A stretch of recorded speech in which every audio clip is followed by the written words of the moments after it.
Mais de 5 mil profissionais de saúde vão poder ser contratados para reforçar o apoio no combate ao coronavírus no país.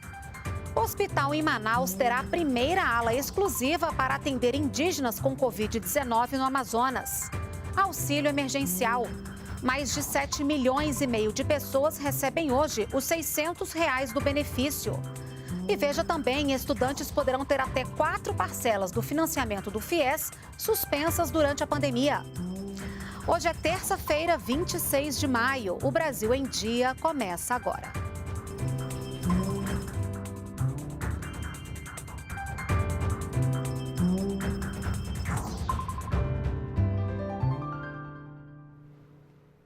São 9h45 da manhã e estamos ao vivo também pelas redes sociais. Mais de 5 mil profissionais de saúde vão poder ser contratados para reforçar o apoio no combate ao coronavírus no Brasil. Vamos saber os detalhes então com a repórter Luciana Colares de Holanda. Ela está no Palácio do Planalto. Oi, Lu, bom dia. Oi, Renata, bom dia para você que acompanha a TV Brasil. Para ser bem exata, foi autorizada a contratação de 5.158 profissionais de saúde pelo período de 6 meses. São médicos, enfermeiros, técnicos de enfermagem, de laboratório, fisioterapeutas, entre outros profissionais. Eles vão atuar em todo o país durante a pandemia e serão pagos pelo governo federal. A portaria foi publicada no Diário Oficial da União desta terça-feira e começa a valer imediatamente. E o Ministério da Saúde reforçou também o número de leitos de UTI em 5 estados. Foram habilitados mais 202 para o tratamento da Covid-19. Somando de abril até agora, são 6.344 novos leitos com repasse federal de 911 milhões de reais. Renata. Obrigada, Lu, pelas suas informações. E olha, o Ministério da Saúde vai inaugurar hoje em Manaus a primeira ala exclusiva para atender indígenas com Covid-19 no estado do Amazonas. O espaço terá 53 leitos, área de espiritualização destinada aos pajés e outro lugar reservado para a armação de redes nas enfermarias clínicas, respeitando a cultura de cada etnia. E foram divulgadas regras para a construção e o funcionamento de hospitais de campanha em todo o país. Cada leito vai receber R$ 43 mil do governo federal para funcionar por 90 dias. A implantação dos hospitais de campanha será de responsabilidade dos estados e municípios. O Ministério da Saúde ficará responsável por orientar a estratégia de implantação das unidades. Cabe a estados e municípios a execução dessas políticas e dessas tarefas. Dessa forma, foi uma tentativa de resolver o problema que nós julgamos que a melhor forma, a partir de agora, é que estados e municípios construam esses hospitais e já foi indicada uma orientação para quando decidir por implementá-los e como será a forma de financiamento. Os hospitais de campanha deverão funcionar para internação de pacientes com sintomas leves e moderados, em que não haja a necessidade de uma UTI. Quando a gente fala de UTI, nós estamos falando de toda uma estrutura física e de equipamentos que é super especializada e de profissionais também, enfermeiros, médicos, fisioterapeutas altamente especializados.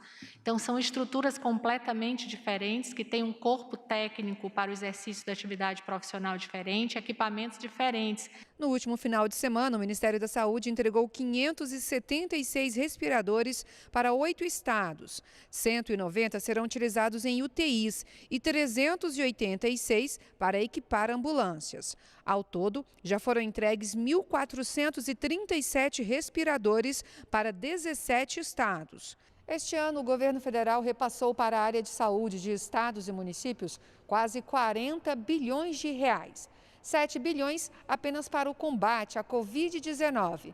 Os recursos estão sendo utilizados, por exemplo, na contratação e preparação de profissionais de saúde e na compra de equipamentos e insumos. E o primeiro hospital de campanha do governo federal foi entregue em Águas Lindas de Goiás. A estrutura vai atender a população goiana e a do entorno do Distrito Federal. Essa unidade ela é uma unidade transitória, modular, de 200 leitos. Todos eles têm a capacidade de evoluir para leito de cuidado intensivo, a depender da demanda e a depender da disponibilidade de ventiladores também. 29 bilhões de reais vão ser destinados para os Ministérios da Saúde e da Cidadania. Desse total, mais de 28 bilhões vão ser para o pagamento do auxílio emergencial de proteção social a pessoas em situação de vulnerabilidade devido à pandemia. E 5 milhões de pessoas nascidas nos meses de novembro e dezembro recebem hoje a segunda parcela do auxílio emergencial. Outros 2 milhões de beneficiários do Bolsa Família também terão benefício nesta terça-feira. Até 25 de maio, 37 milhões e meio de brasileiros receberam a segunda parcela do auxílio emergencial, o que soma 26 bilhões de reais. Já a primeira parcela foi paga a 55,9 milhões de pessoas, o que representa 39,4 bilhões de reais. Até agora, a Caixa recebeu 101,1 milhões de pedidos de cadastramento. 54,2 milhões de pessoas foram cadastradas e outras 4,9 milhões estão em análise. O dinheiro é depositado em uma poupança digital que foi aberta para todos os beneficiados, com exceção de quem recebe o Bolsa Família. Neste caso, o auxílio emergencial é pago em dinheiro. Já são 42 milhões de novas contas digitais que foram abertas para evitar aglomerações e filas nas agências. Sendo 30 milhões de pessoas, de brasileiros, que nunca tiveram uma conta em um banco. Então, mais do que pagar o auxílio, que é fundamental, é realizar esta inserção social, essa inserção econômica. Neste sábado, 30 de maio, vão ser liberados os saques em dinheiro da segunda parcela do auxílio emergencial. O calendário também foi organizado por mês de aniversário, para evitar filas nas agências. O primeiro dia de saques será para os nascidos no mês de janeiro. Em seguida, será pago para os nascidos em fevereiro e assim por diante até o dia 13 de junho, quando será a vez de quem faz aniversário em dezembro. Não há necessidade de chegar muito cedo. Todos serão atendidos. Preservar empregos mesmo com a crise causada pelo coronavírus.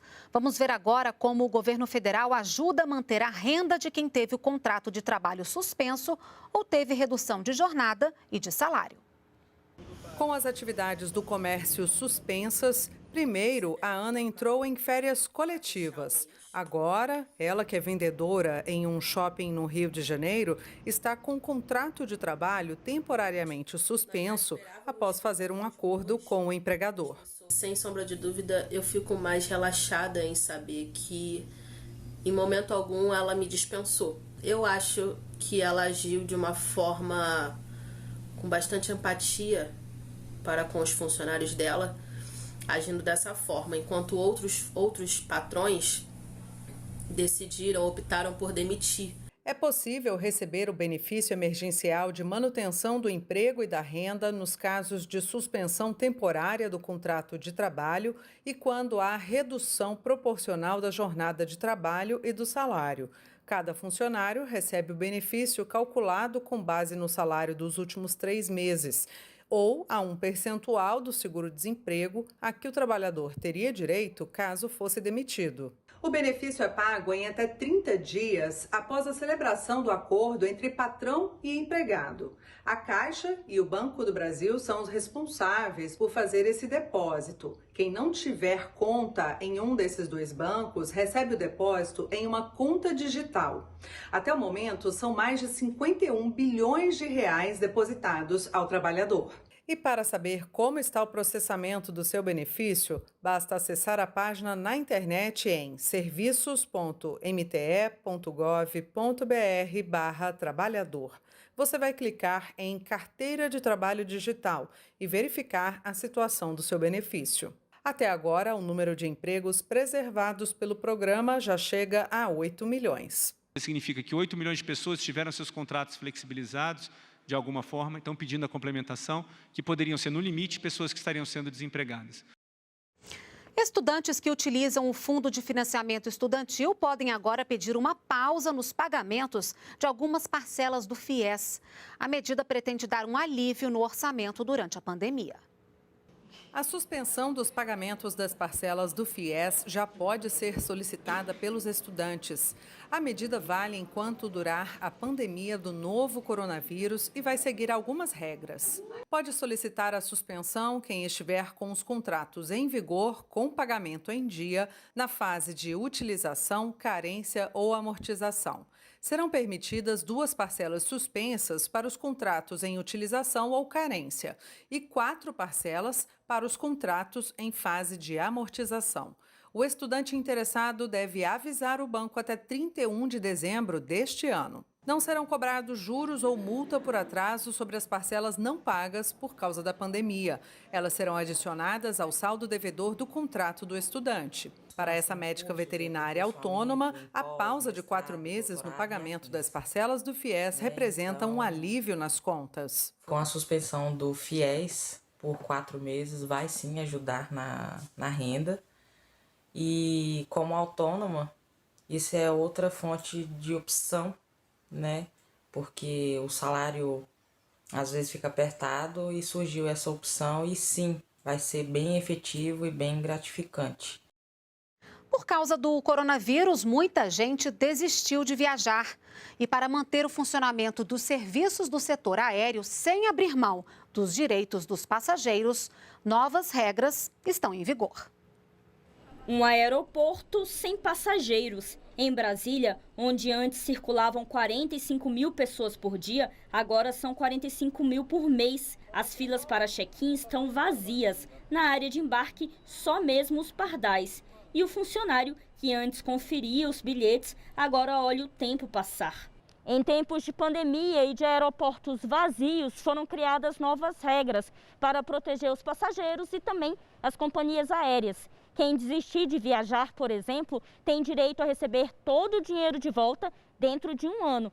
E quem quiser remarcar a viagem pode fazer isso sem multa. Já para os casos em que o passageiro desiste da passagem em até 24 horas depois da compra, ele tem direito ao reembolso no prazo de 7 dias. A companhia aérea, por sua vez, tem 1 dia para avisar ao passageiro caso o voo seja cancelado ou mude de horário. Por causa do fechamento de restaurantes e lanchonetes nos aeroportos, as empresas podem oferecer alimentos mais simples, como os já distribuídos durante os voos, e elas não são obrigadas a fornecer assistência material aos passageiros, como hospedagem e alimentação, se a suspensão do voo for por causa do fechamento de fronteira. O Amauri ia para o Rio de Janeiro com a esposa para a formatura da filha, mas desistiu de viajar e conseguiu resolver o problema. Nós resolvemos com uma relativa facilidade, em função dessas medidas que estão em vigor, preservando os direitos da pessoa que adquire uma passagem e que deixa de viajar em função da pandemia.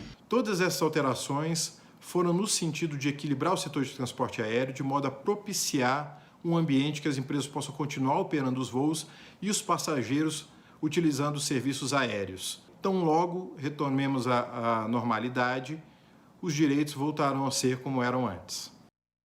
O Brasil em Dia fica por aqui. Você pode nos acompanhar também pelas redes sociais. Obrigada pela sua audiência aqui na TV Brasil, pela sua companhia. Boa terça-feira para você e nos vemos amanhã. Até lá, tchau, tchau.